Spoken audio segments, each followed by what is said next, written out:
يا أيها الذين آمنوا إذا نودي للصلاة من يوم الجمعة فاسعوا إلى ذكر الله وذروا البيع ذلكم خير لكم إن كنتم تعلمون. الحمد لله رب العالمين، والصلاة والسلام على سيدنا وحبيبنا محمد وعلى آله وأصحابه أجمعين. ئیمانداران و خواناسانی زۆر بەڕێز، ئینسانی گەورە لای خوای پەروەردگار، ئینسانی گەورە لای خودی خۆی، ئەو کەسانەی گەورەن لەبەر چاوی جەماوەر و مسڵمانان و خەڵکی بەگشتیدا تێگەیشتون کە ژیان بریتیە لە دووشت، عەوداڵی بەدەستهێنانی دووشتن. یەکەمیان ئیمان، عەقیدە و بیر و باوەڕێکی پاک و بێگەرت، خواناسیەکی بەحەق، دنیایەک کە لەسەر ئەو مەنهەجە بڕوا کە خوای پەروەردگاری دروستکار بۆی داناوین. دووەمیان بەدەستهێنانی بژێویەکی ژیان، بەدەستهێنانی نانێکی حەڵاڵ، بوونی کارێک کە لەگەڵ تۆیە بگونجێ و بتوانی خزمەتێک بە خۆت و بە ماڵ و منداڵ و بە دەور و بەرت بکەیت. کەواتە بە کورتی و بە کوردی ژیان یەکسانە، بە ئیمان زائیدە نان. هەموو ئینسانێکی گەورە عەوداڵی بەدەستهێنانی ئەو دوو شتەیە، بە دوێ دەگەڕێ عەوداڵیەتی تا بەدەستی دێنێ. بەڵام تەنها بۆ خۆینا. کەسە گەورەکان لە خەمی ئەوەدان کە ئەم ئیمان و خواناسیە بگێنن بە خەڵکانی تریش، ئەو بژێ و ژیان و نانەی کە خۆیان هەیەە خەڵکیش پاریوەک نانی حەڵاڵی دەستکەوێ و بیخوا، واتە لە خەمی خۆیان و خەڵکیدان. زۆر جار جەنابەت دەسەڵاتی ئەوە نییە لە دنیادا کە ببی بەمای هیدایەتی خەڵک، علم و زانستێکی شەرعی ئەو تۆت پێ نییە کە هیدایەتی خەڵک لەسەر دەستی تۆ بدرێ. ئەوەندەشت ماڵ و سەرۆت و سامان نییە خەڵک بەهۆی تۆ بژێوی ژیانی دابین بێ، بچێتە سەرکار و کەسابەتێک و ئیشێکی بۆ بدۆزرێتەوە. لە حکومەت و دەسەڵاتیشدا پۆستێک نییە قسەیەکی خێری تێدا بکەی و خەڵک هەم دینی مەحفوظ بێ هەم نانی پارێزراو بێ. ئالەم کاتانەدا تۆ مەحروم نی لە خێر.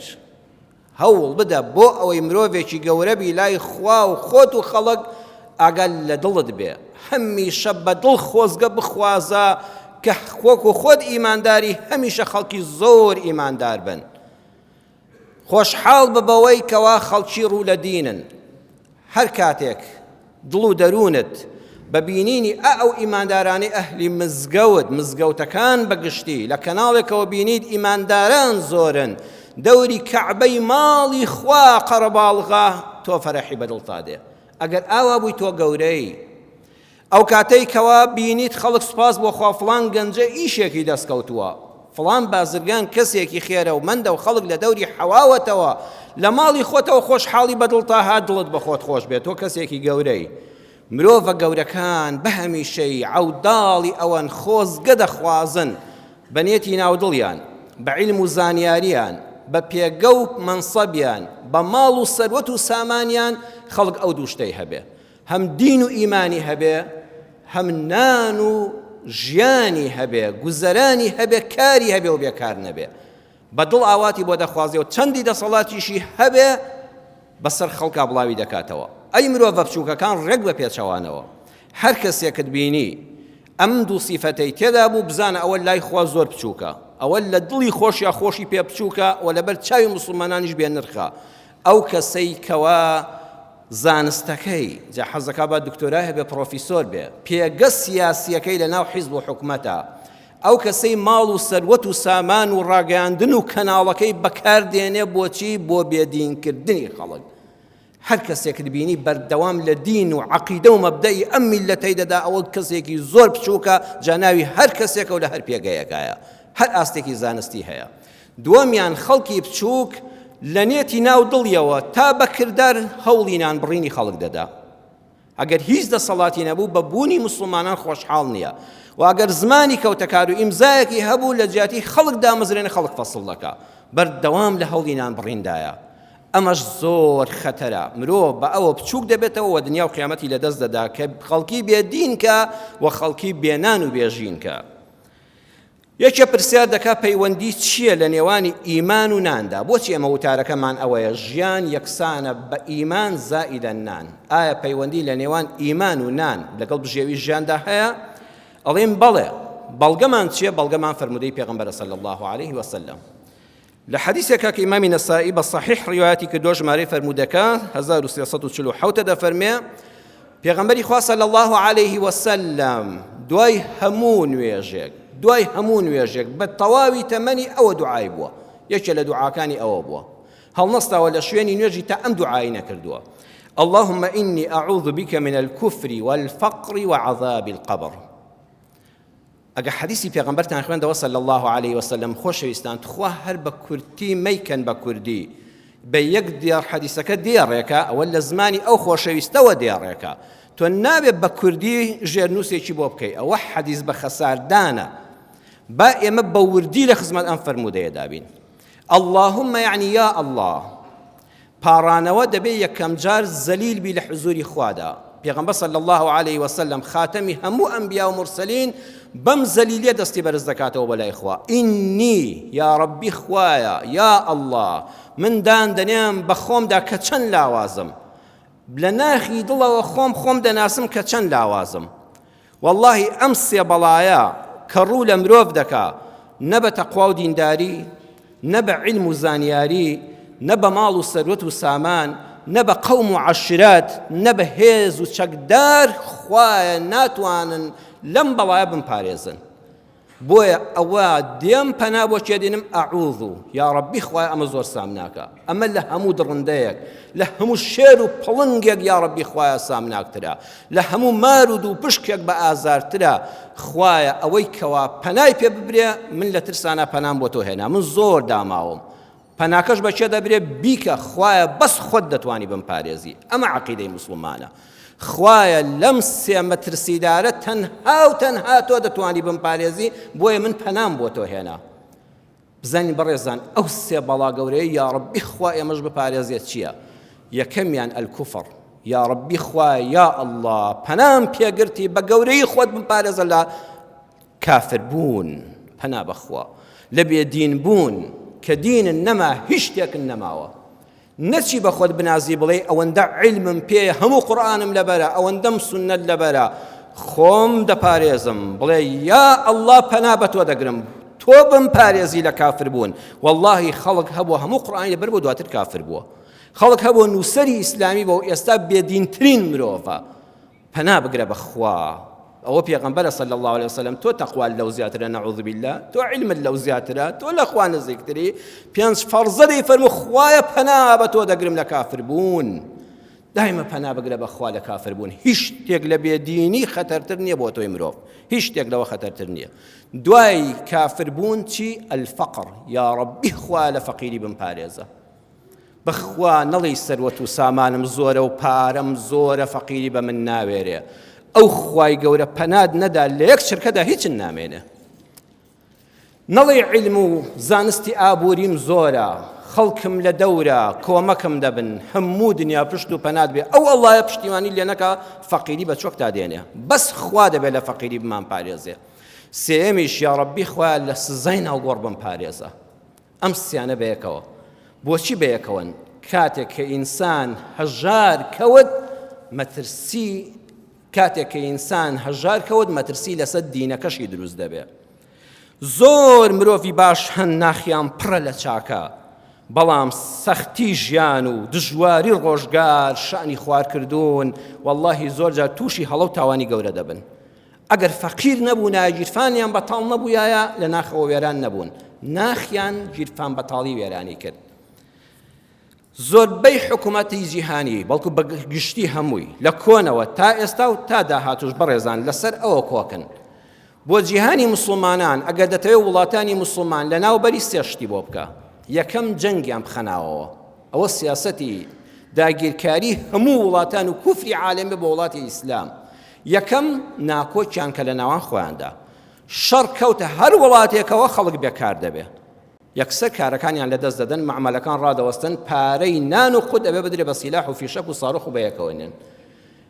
کە جەنگ بەرپا بوو تۆ بێکار دەبی، کە بێکار بووی برسی دەبی، کە برسی بووی بۆ پارویەک نانی خۆت و ماڵ و منداڵ ئامادەی براکەی خۆت بکوژی، ببی بە چەکداری ئەم و ئەو لە پێناوی مەعاشێکی کەمە.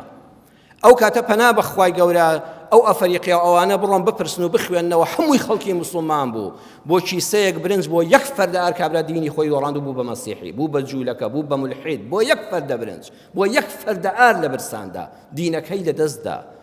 زۆر خەتەرە جەنگ، بێکاربوون، برسیبوون، هەموو بەڵاکانی تر بە دوی خۆیان دێنێ. دیسان دەچینەوە خزمەت پێغەمبەر صلی الله عليه وسلم. حديثك إمام النسائي أبو داود ابن ماجه رواياتيان كردوا حديثك صحيح بيغمبر صلى الله عليه وسلم. خوشويز دي فرمو اللهم إني أعوذ بك من الفقر والقلة والذلة وأعوذ بك أن أظلم أو أظلم. يا الله پروردگارا پنات بيدگرم. دي سانوا يا الله.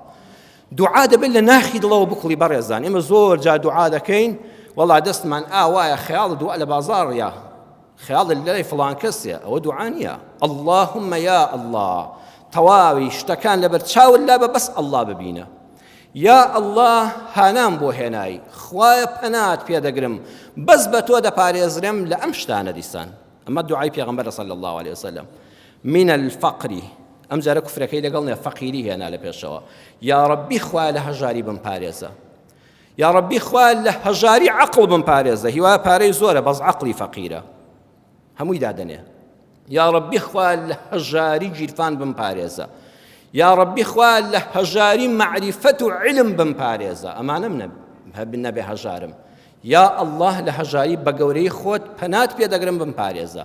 دوای هەژاری سەیریکەن قسەکان چەند جوان بە دوویەک هاتوون. والقلەتی یا ربی خوا لە هەستی خۆ بەکەم زانین بمپارێزە. ئەم قیلەیە دوو معنای هەیە. یەکەمیان پێت دەڵێ والله جاری واه تو کەسێکی زۆر بوێری، زۆر دلێری، والله زۆر قارەمانی، بەس لە مەدیسا دەبێ خۆت بچوو بکەیتەوە کە سەیری گیرفانی خۆت دەکەی و سەیری ماڵ و حاڵی خۆت دەکەی و هیچت بەدەستەوە نیە و هیچت لە بەردەستانیە، ئەبێ خۆت بچوو بکەیتەوە. هەر لە خۆوە هەست بە بچووکی خۆت دەکەی. والله هەربی خەیاڵی خۆتەوە زۆر جاروامان لێ هاتەوە چوویتە شوێنێک و سەیەکی پارەت پێ نییە، تخوا هەست بە بچووبوونەوەی خۆت دەکەی یان نا. خۆ لە ماڵش هەدا هەر دەتوانی بە تەلەفۆنێک بۆت بێ کەچی لەو کاتەیە سەیرەکەی غیرەتت کەم بووە، هەز دەکەی شخصیتت کەم بووە، هەر ئەو کاتی کە لە جیفانتانە و خەریکە دەست خۆت مەشغوڵ دەکەی هەز بە کەمی خۆت دەکەی. فەقیری قیلەی بەدواوەیە، خۆ بە کەم زانینی بەدواوەیە.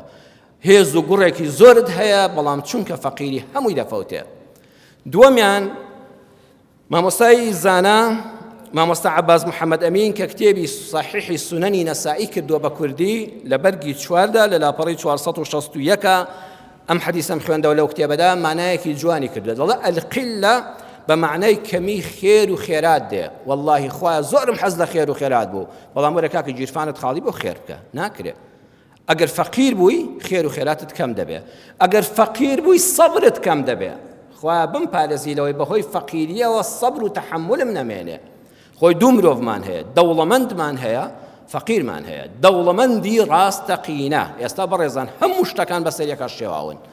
دەوڵەمەندی ئەمڕۆ چونکە دەوڵەمەندی ڕاستەقینە نییە، وەکو قارچک هەڵتۆقیوە، حیزب و خزم هەڵی تۆقاندووە، پارەی نامەشروع و فرسە لێدانێک لە شتێکە هەڵی تۆقاندووە، سەی دەکەی لە ئاخر سارەی مۆدیل بەرزایە یاخوا بە تەنیشتیان نەڕووی و هۆڕنێک لێ نەدەی، هەر دەماچەکەی دەردێنێ و دەتکوژێ، یان برای فلان کەسە یان لە بنەماڵی فلان کەسە یان لە حیزبی فلان کەسە. ئەوە دەوڵەمەندی ڕاستەقینە نییە. دەوڵەمەندی ڕاستەقینە ئەگەر بە حەقی خۆی پێگەی بێ، دینار کۆی کرد بێتەوە، بە بنەماڵە ڕێک و پێک دەوڵەمەند بێ و ڕەنجی پێوەدا بێت مەندە، وەڵڵی پێی چێشی پێ ناچێشێتەوە، خۆ لە بەڵالا دەدا و لە بەر ڕادەکا. ئەڵێ ئەم سەرەت و سامانە بە ئاسانی بەدەست نەهاتەوە با لە دەست نەچێ. ئەوەی وەکو قارچکی بەهار هەڵدەتۆقێ، هەر مۆڕ چاوت بەرامبەری تۆزە لارکەی تەوانێ فیشەچێکت پێوە دەنێ، پارەشی زۆرە و مشکلەشی نیە و حکومەت و دەسەڵاتیش لە پشتێتی. بەڵام فەقیر سەبری کەم دەبێ. جاران وا بوو دەوڵەمەندی ڕاستەقینەمەند بوو، فەقیر بەهۆی فەقیریەوە سەبری کەم دەبوو. خوایە بمپارێزە لەوەی بەهۆی فەقیریەوە تووشی سەبر کەمی بم. ئەمجا الفەقر الفاقەتی الذلەتی خوایە لە زەلیل بوون واللهی زۆر جار منیش لە ژیانە لێم بەسەر هاتووە ڕەم بێت جەنابیش لێت بەسەر هات بێ بەو خوا بەس دەستکورتی وا لێ دەکا لەبەر دەستی نامەردی وا بپاڕێەوە بۆ ئیمزایەک کە شایەنی مرۆڤ بوونی نییە، بەس ناچاری هەژاری خۆت ماڵ و منداڵت بێدەرەتانی گیرفان بەتاڵی دوات لێ دەکات زەلیلی بەردەستی نامەردێک بی ئەینا ئەوە شایەنی ئەوە نێ مەرحەبایی بکەی، بەڵام تۆ دەستیە بەردەستی هەژاری چاو لێ خۆ بەکەم زانین کەمی سەبر کەمی خێر و خێرات زەلیل بوونی بەدوادادێ. پەنات پێدەگرم یا ئەڵڵا من ئەن ئەظلیمە یا ڕەبی خوا پەنات پێدەگرم لەوەی ستەم لە خەڵک بکەم. جاری وایە هەژاری وا لێ دەکا بەکارت دێنن زۆربەی دەسەڵاتدارانی دنیا کێ بەکاردێنن هەژارەکان دەیانکەن بە چەکدار بە پارەیەکی کەم مرۆڤیان پێدەکوژن. ئەو کاتە خوا من بووم بەهۆی ستەمکاری بوو بەهۆی زاڵم بووم بەهۆی گیرفان بەتاڵیەوە بەو خوای ئەگەر هەموویە تووشی ئەو قەتڵە نەدەبووم تووشی ئەو خۆفرۆشتنە نەدەبووم بە فڵان کەس و بەکار نەدەهێنرام. ئەو ئەزلیمە یان خوایە گیان بەهۆی هەژاریەوە خەڵک ستەمم لێ نەکا. چاو لێ بەڕێزان ئەمانە هەمووی تێک هەڵکێشن بۆیە لەگەڵ ئیماندا نان هەیە ئەم دوانە تەواوکەری یەکترن. مێژووی مرۆڤاتی بخوێننەوە کتێبێک هەیە داستانی ئێمە چیرۆکی تۆ نووسری بەتوانە مامۆستا ئايات فەهمی نووسیوێتی لە لاپەڕی 1969دا دەفەرمێ کاتێ بەریتانیا هیندستانی داگیر کرد ئەفسەرێکی پلە باڵای بەریتانی کە هیندستانیان داگیر کرد بوو یەخەی بە کابرایەکی هەژاری هیندستانی گرت زلەیەکی لێدا کابرای هەژاری هیندستانی هاوڵاتی ڕاستەقینەی وڵاتەکە پێی قبوڵ نەکرا لێی هەستایەوە نەو زلەیەکی بە ئەوەندە بەتوندی لە ئەفسەرەکەدا بەلادا خستی. بەڵام ئەوان وڵاتن ئەو هاتووە کاری هەیە لە وڵاتەدا یەکسەر دەماچەکەی دەرنێن ئەو فیشەکیش پێوەنێ هەڵەی کردووە نەدەبوو زلە لەو بدا و پاشانیش مافی ئەوەی نییە فیشەک بە خەڵکەونێ و دەماچەکەی هەڵکێشێ ئەبێ بگەڕێتەوە بە بەرپرسی فەرماندەیەکەی خۆی گەڕایەوە و شکاتی نووسی وتی کابرایەک لە فڵان شوێن من لێم داوە بەرامبەر ئەفسەرێکی پلە باڵای ئیمپراتۆریەتی بەریتانی هەڵگەڕاوەتەوە جەنابی ئەفسەری فەرماندە ئەبێ سزای چی بێ؟ کابرا دنیا دیدەیە سیاسەتمەدارە وەکو من و تۆ حکومڕانی وڵات ناکە ئەو هاتووە ئەو وڵاتە هەمووی هەڵدووشێ چەند خولەکێکی کەم بیری کردەوە وتی ئەو چەکی پارەیە بێنە بڕۆ لە بانقی خۆمان 50,000 ڕوپیا نزیکی دەفتەرە دۆلاری ئێستا کردووە ڕای کێشە وتی بەڵێ بەسەر چاو وتی بڕۆ بۆ ماڵی فڵان کەس کە زلەکەی لێدایت و تۆی خست داوای لێبوردنی لێ بکە ئەم پارەیە 50,000 ڕوپیەشی بخە بەردەست و زۆر بە متەواضعی لەبەردەستی هەستا ئەوە فەرمانی سەربازیە و تۆ دەبێت جێبەجێکەی. کابرا سەری سۆڵما بووەی زانی ئەمری قەبزی بۆ دەردەکات ئێستا خەڵاتیش بکرێ و پارەی بدرێتەوە من بشتمە ماڵی تاوای لێبوردنی لێ بکەم بەڵام ئەوە فەرمانی سەربازیە لە عەسکەریدا دەبێڵی بەڵێ گەورم بەسەر چاو تەحیەیەکی بۆ کرد و هاتە دەرەوە چوو بۆ ماڵی کابرا و زۆر بە داوای لێبوردن و متەواضیعەوە چی پێس پێرلا بوودایە و پارەکەشیدایە 50,000 ڕوپیا.